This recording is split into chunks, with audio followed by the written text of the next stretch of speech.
Yes class. आज हम chapter number 3 का न्यूमेरिकल नंबर 5 सॉल्व करेंगे।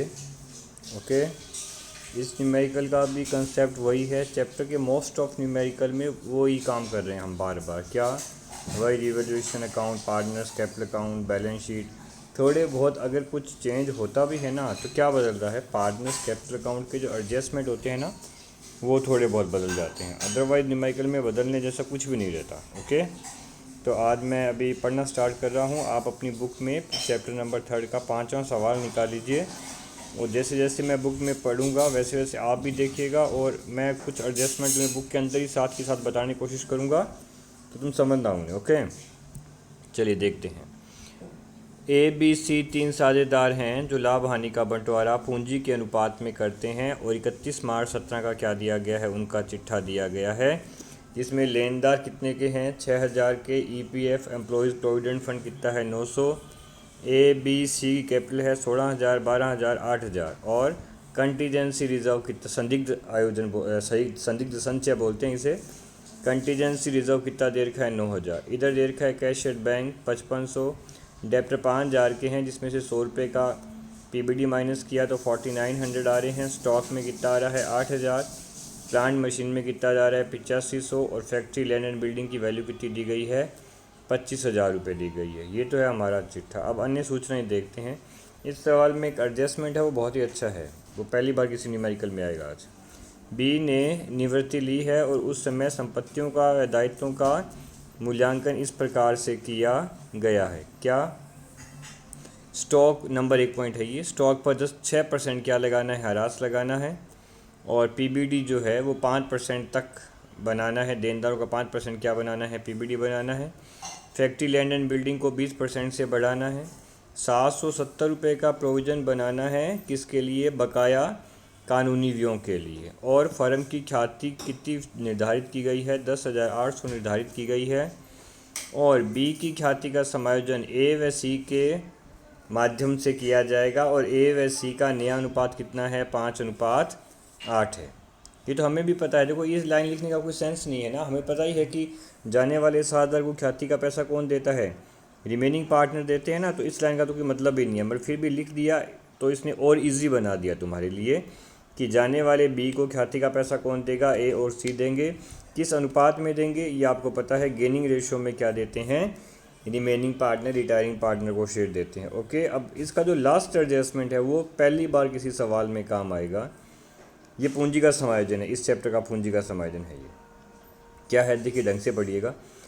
फर्म की कुल पूंजी, नई फर्म की कुल पूंजी है ये, मतलब बी के जाने के बाद जो ए और सी की फर्म बचेगी ना, तो ए और सी की फर्म की कुल पूंजी कितनी है? 28,000 रुपये है, जिसे ए और सी के 5:3, 5/8, 3/8, 5:3 में क्या किया जाएगा? विभाजित किया जाएगा। ओके, आपको ये एंट्रीज पूछ रहा है तो हम एंट्रीज नहीं, हम डायरेक्ट अकाउंट बनाएंगे।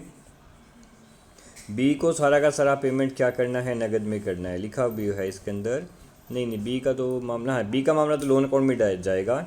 इसमें एक लाइन लिखी है कि 28,000 की कुल पूंजी है, जिसे वो 5:8 में समायोजित करेंगे, और इस समायोजन के बाद जो खाते का शेष है वो नगद से क्या करना है? एडजस्ट करना है। या तो वो नगद लाएंगे या वो नगद ले जाएंगे, ऐसा लिखा हुआ है। ठीक है, और आगे पूछ रहे हैं कि आवश्यक खाते बनाइए, और बी का सारा पेमेंट क्या करना है? उसके लोन अकाउंट में क्या करना है? ट्रांसफ़र करना है। तो ये पूंजी का समायोजन इस सवाल में पहली बार आया है। देखिए पूंजी का समायोजन कैसे करेंगे, जब सवाल में मैं इस पॉइंट पे पहुंचूंगा तब बात करेंगे अपन। पहले हमारा सबसे पहला काम क्या है कि हमें सवाल का क्या बनाना है? रीवैल्यूएशन अकाउंट बनाना है। रीवैल्यूएशन अकाउंट का तो तुम्हें पता ही है क्या मामला रहता है। रीवैल्यूएशन अकाउंट में तो आपने खूब सवाल कर लिए, तो इतनी देर में तो आई थिंक पैटर्न बैठ जाना चाहिए माइंड में कि रिवोल्यूशन अकाउंट 2 साइड है, debit and credit. Debit side loss को शो करता है, क्रेडिट साइड किसको शो करता है? प्रॉफिट को शो करता है। ओके, पहला पॉइंट ही क्या है कि स्टॉक पे 6% ह्रास लगाया जाए। तो स्टॉक पे ह्रास लगेगा तो स्टॉक की वैल्यू क्या हो जाएगी? कम हो जाएगी ना। तो 8,000 का स्टॉक है, उस पर 6% क्या लगाना है? ह्रास लगाना है। तो 8,000 का 6% बनता है 480 रुपये। तो टू स्टॉक में मैंने लिखा कितने रुपये? 480। ओके, उसके बाद कह रहा है कि पीबीडी क्या बनाना है? देनदारों का 5% बनाना है। तो बैलेंस शीट में तुम देखो देनदार 5,000 के हैं, 5,000 के देनदार का 5%, 5,000 के देनदार का 5% होता है 250 रुपये, 250 रुपीज़। और ऑलरेडी बैलेंस शीट में पीबीडी दे कितना रखा है इसने, वो भी देख लेना तुम। 100 रुपये पीबीडी दे रखा है, तो तुम बनाओगे 5,000 का 5% 250, और पहले से बना हुआ है कितने रुपए, 100 रुपये। इसका मतलब तुम्हारा पीबीडी बढ़ गया कितने रुपए, 150 रुपये पीबीडी बढ़ गया ना। पीबीडी बढ़ गया, दैट मीन लाइबिलिटी बढ़ गई, तो मैंने लिखा 2 पीबीडी कितने रुपए का, 150 रुपये का। ओके, फिर अगले पॉइंट में कह रहा है ये कि लैंड एंड बिल्डिंग की वैल्यू को 20% बढ़ाना है। ये तो प्रॉफिट है, ये प्रॉफिट कहाँ जाएगा, सीआर में जाएगा। मैंने लिख दिया by land and building account 25,000 का है, 25,000 का 20% होता है 5,000 रुपये। तो 5,000 रुपये क्या होगी, लैंड एंड बिल्डिंग की वैल्यू भी बढ़ गई। ओके, फिर अगले पॉइंट में कह रहा है कि 770 रुपये का क्या बनाना है, एक प्रोविज़न बनाना है, किसके लिए, कानूनी बकाया कानूनी खर्चों के लिए। तो दायित्व तो बढ़ गया ना, दायित्व तो बढ़ा, तो मैंने डीआर में लिख दिया to provision for legal charges कितने रुपये, 770 रुपये। ये थे तुम्हारे रिवैल्यूएशन के सारे एडजस्टमेंट। एक बार दोबारा देख लें। स्टॉक के मूल्य में कमी आई, हानि है, डीआर होगी कितना परसेंट, 8,000 का 6%। पीबीडी पहले 100 रुपये था, बनाना है देनदारों का 5%, 5,000 का 5% होता है 250, पहले से बन रखा है 100, तो वृद्धि कितनी हो गई, 150। लैंड एंड बिल्डिंग का मूल्य कितना बढ़ गया, 5,000 रुपये बढ़ गया, ये प्रॉफिट है, ये सीआर में आया। और एक नया आयोजन बनाना है कानूनी खर्चों का 770 रुपये का, ये भी डीआर में आएगा। ओके, अब निकालता हूँ मैं इसका बैलेंस सीआर का योग ज़्यादा है, सीआर का योग है 5,000 रुपये, और डीआर में 3 अमाउंट है, ये रे 480, 150 और 770 रुपये। इनका एडिशन आएगा 1,400 रुपये। तो 5,000 में से 1,400 गए, बैलेंस कितना आता है, 3,600 रुपये का क्या आ जाता है, प्रॉफिट आ जाता है, 5,000 माइनस 1,400। ओके, अब ये 3,600 रुपये का जो बैलेंस है ये लाभ है, और ये लाभ इन तीनों साझेदारों के लाभ हानि अनुपात में क्या किया जाएगा, विभाजित किया जाएगा, और पूंजी खाते में ट्रांसफ़र। लिखेंगे 2 partners capital account A, B and C.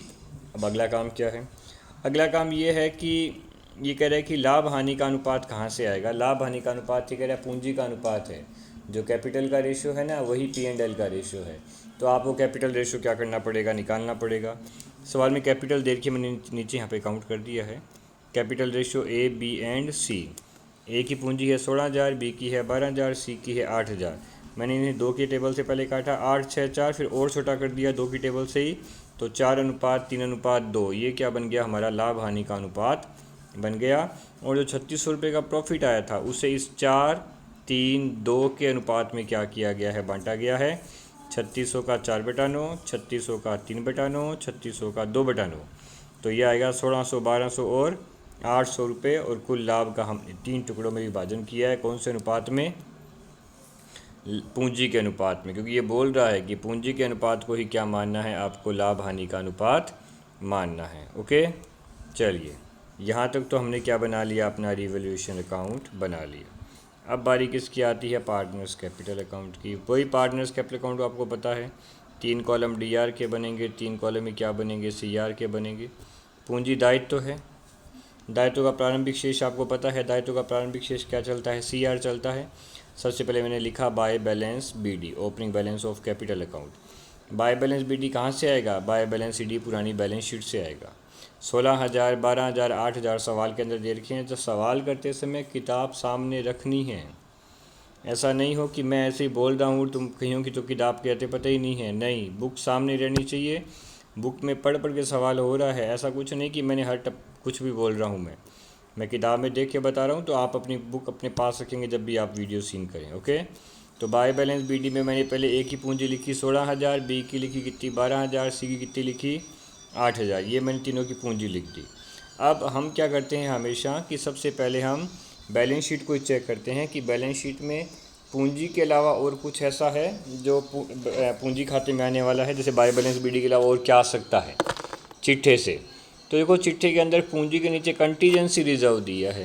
Contingency reserve को हिंदी में बोलते हैं संदिग्ध दायित्व, जो किसी संदिग्ध हानि के लिए बनाया जाता है। पर सवाल में तो कोई संदिग्ध हानि नज़र नहीं आ रही।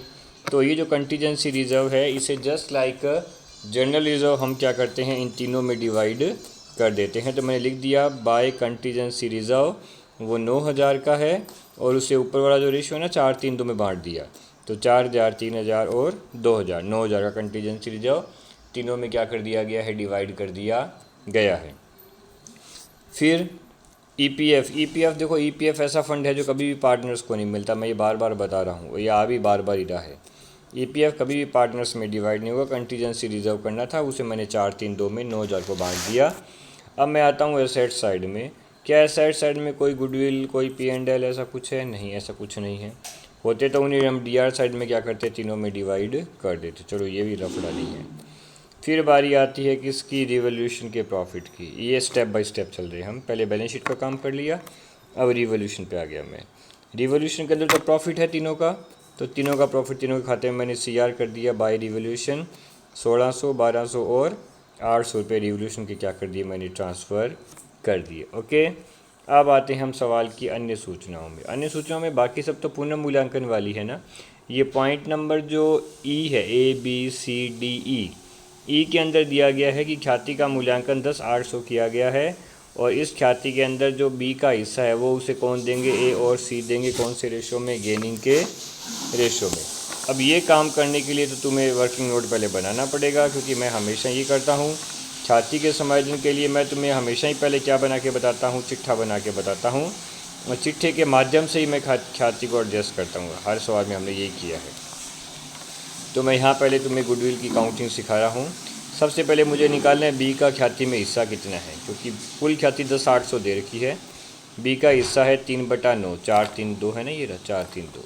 तो बी का हिस्सा है 3/9, तो 10,800 का 3/9 ये बनते हैं 3600 रुपये। इसका मतलब 10,800 में बी के हिस्से में कितनी ख्याति आती है, 3600 रुपये की ख्याति आती है, जो उससे कौन देंगे, ए और सी देंगे। किस रेशो में देंगे, गेन के रेशो में देंगे। अगली बात, सवाल में गेन रेशो कहाँ है, नहीं है, बट न्यू और ओल्ड दोनों रेशो दे रखे हैं। जिस सवाल में न्यू और ओल्ड दोनों रेशो आ जाते हैं वहाँ पे गेन रेशो हमें क्या करना पड़ता है, खुद ही कैलकुलेट करना पड़ता है। तो आप पहले गेन रेशो क्या करेंगे, कैलकुलेट करेंगे। ओके, कैसे होगा वो भी देख लेते हैं। फार्मूला है वो तो न्यू माइनस ओल्ड। तो न्यू रेशो, जैसे ए का न्यू रेशो किताब में दे रखा है 5 और 3 है, ए और सी का सॉरी। तो ए का न्यू रेशो 5/8 और पुराना ये रहा 4/9। तो 5/8 माइनस 4/9 काउंटिंग करने के बाद ये बनता है 13/72। ऐसे सी का निकालो। सी का नया तो किताब में दे रखा है 3/8, पुराने वाला सवाल में दे रखा है यहाँ पे ऊपर ये देखो 2/9। तो 3/8 माइनस 2/9 काट पीट कर ये आ गया 11/72। 72 से 72 कट गए, तो गेन रेशो क्या हो गया, ए और सी का 13:11। अब सी को ख्याति कौन देगा, त्याग अनुपात ए। गेन रेशो में देंगे कौन, ए और सी। तो एंट्री आपको पता ही है, हमेशा एक ही एंट्री करते हैं बार बार हम तो। क्या, रिमेनिंग डीआर टू रिटायरिंग, मतलब A is capital account DR, C is capital account DR, to B is capital account. Okay, B को कितनी ख्याति देनी है वो ऊपर निकाली है। बी के खाते में जमा कर दिए 3600 रुपये। ये 3600 ए और सी के डीआर होंगे किस रेशो में, 13:11 में। तो 3600 इंटू 13/24, 24 इनका योग है 13-11 का। दूसरे का बनेगा 3600 इंटू 11/24, ये 24 आएगा, सॉरी मैंने बाई मिस्टेक 72 लिखा गया, यहाँ 24 आएगा भाई। तो 3600 इंटू 13/24, 3600 इंटू 11/24। कार्ड नंबर आता है, एक का तो आएगा 1950 और दूसरे का कितना आएगा 1650। तो ये मैंने 3600 को 13:11 में बांट के इन दोनों को क्या कर दिया है, डेबिट कर दिया है। अब दोबारा देख लें, अगर तुम दोबारा भी देखोगे तो देखो हर सवाल में यही काम चल रहा है एज इट इज़।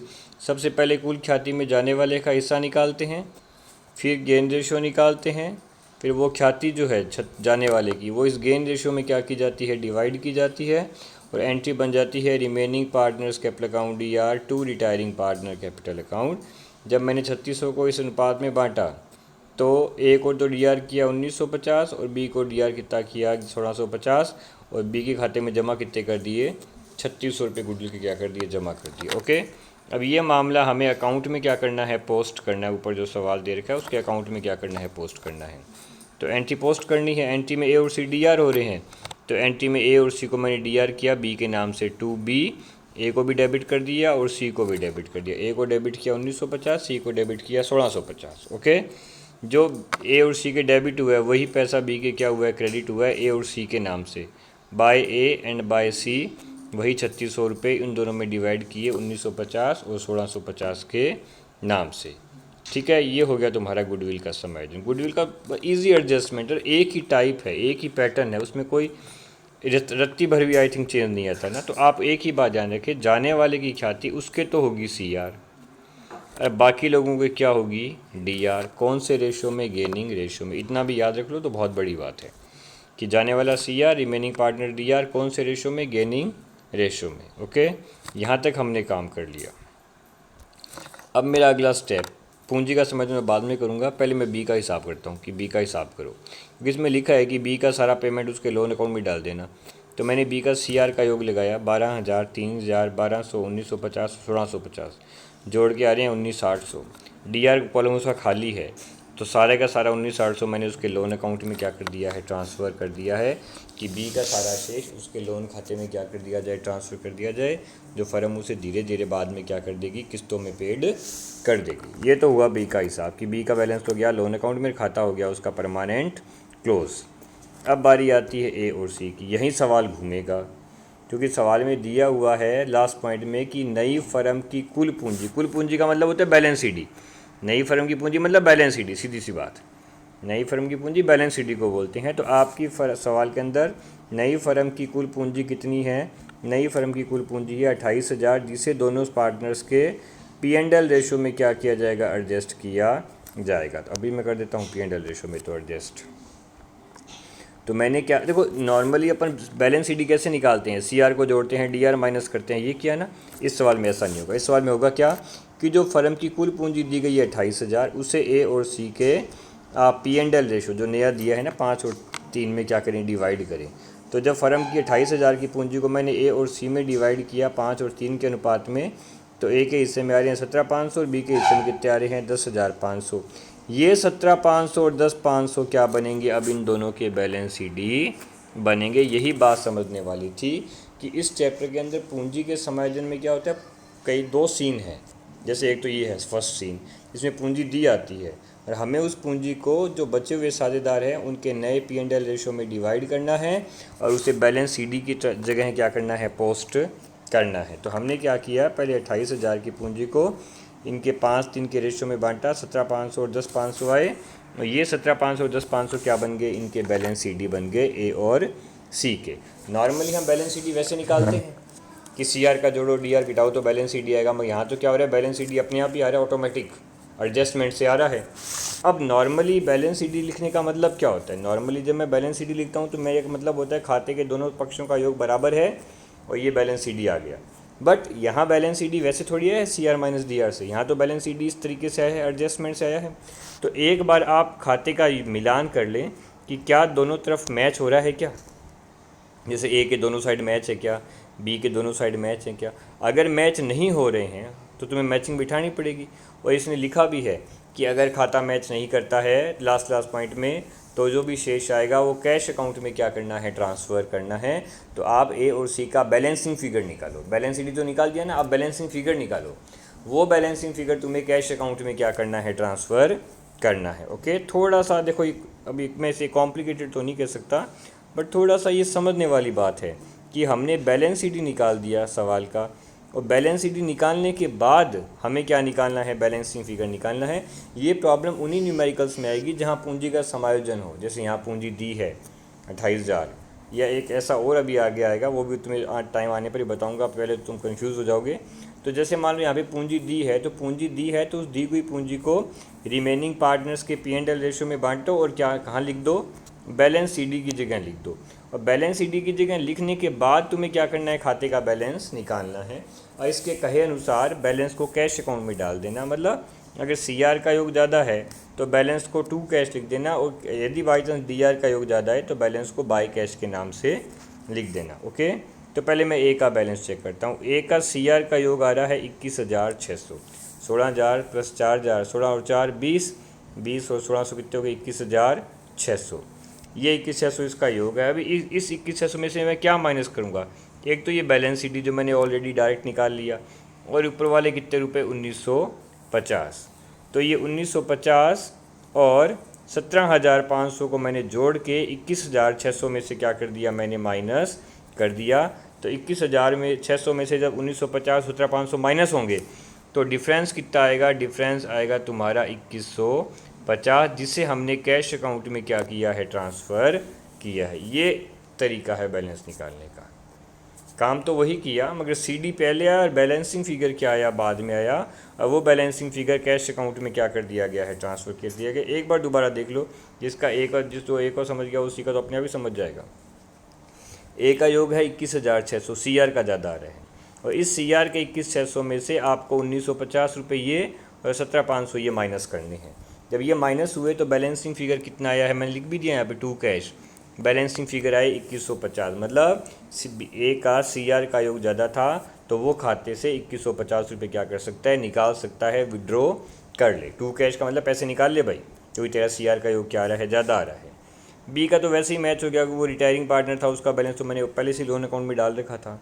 अब बारी आती है सी की। सी के अंदर सी आर डी आर का योग ज़्यादा है, सी का डी आर का योग ज़्यादा है, 1650 और 10,500 ये आगे 12,150। ओके, ए का तो सी आर का ज़्यादा था और सी का डी आर का योग क्या आ रहा है, ज़्यादा आ रहा है। तो 1650 और 10,500 ये हो गया 12,150। 12,150 में से ये माइनस कर दिया मैंने, 8 और 2 10, 10,800। तो 12,150 में से 10,800 मैंने माइनस किए, तो डिफरेंस आ गया बाय कैश कितने रुपए, 1,350। इसका सी आर डी आर का ज़्यादा था ना, तो भाई पैसा ले आ, बैलेंसिंग फिगर बाय कैश तू 1,350 रुपये और ले आ। तो ए का तो सी आर का ज़्यादा था तो टू कैश तू ले जा, और सी का डी आर का योग ज़्यादा था तो बाय कैश तू पैसा ले आ। तो ये भी ध्यान रखेंगे, अगर सी आर का योग ज़्यादा है तो टू कैश पैसा ले जाओ, और डी आर का योग ज़्यादा है तो बाय कैश पैसा ले आओ। तो ए का अंदर तो हम फर्म दे रही है 2150, और सी से फर्म ले रही है कितने रुपए, 1,350 रुपये ले रही है। ओके, ये था सारा एडजस्टमेंट। दोबारा देख लेंगे, ए और सी का ही लफड़ा है बस, और तो क्या है सवाल के अंदर।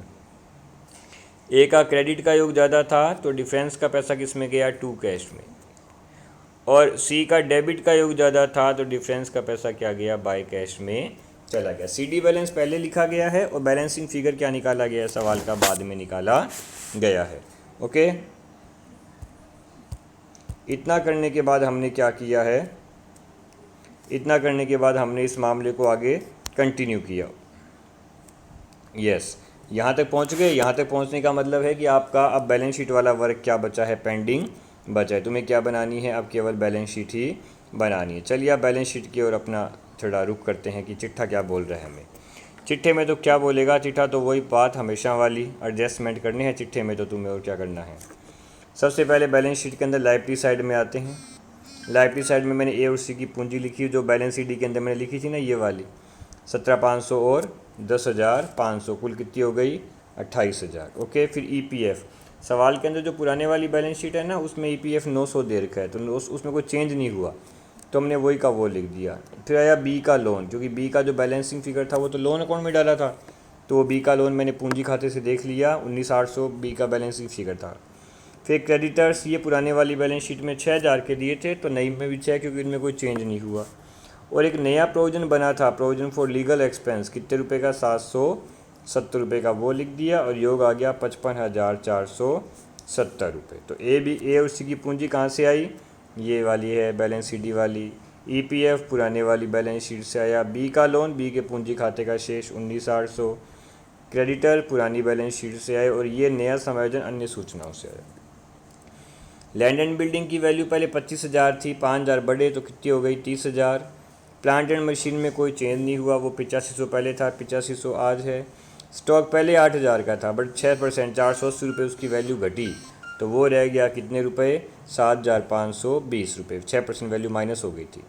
डेप्टर पहले 5,000 के थे, फिर पीबीडी बना 5%, तो 5,000 का 5% 250 होता है, 250 पीबीडी मैंने माइनस कर दिया, तो वैल्यू आ गई 4750। कैश समझने वाला है इसका, तो कैश क्या है, कैश सवाल में 5500 दे रखा है वो बैलेंस शीट के अंदर, ठीक है। फिर जब आपने ऊपर पूंजी खाता बनाया तो एक आदमी के तो लिखे थे तुमने बाय कैश, एक के लिखे थे तुमने टू कैश। बाय कैश का मतलब होता है पैसा आ रहा है, तो एक आदमी 1,350 रुपये ला रहा था बाय कैश, तो वो तो कर दिए प्लस, और एक आदमी 2,150 रुपये टू कैश, मतलब वो ले जा रहा है, तो वो कर दिए माइनस। फाइनली तुम्हें कैश के अंदर वो ऊपर वाले बैलेंसिंग फिगर के बाय कैश और टू कैश क्या करने पड़ेंगे, एडजस्ट करने पड़ेंगे। 5500 पुराना कैश है, और एक पार्टनर कितने रुपए ला रहा है बाय कैश के नाम से 1,350, और एक पार्टनर टू कैश के नाम पर निकाल रहा है कितने रुपए, 2,150। तो नेट कैश बैलेंस आ गया 4700, और दोनों साइड मैच कर रही है कितने रुपए से, 55,400 ₹70 से दोनों साइड आपकी क्या कर रही है, मैच कर रही हैं। ओके, ये था तुम्हारा न्यूमेरिकल नंबर 5 और अब हम कल सॉल्व करेंगे न्यूमेरिकल नंबर 6। Okay class.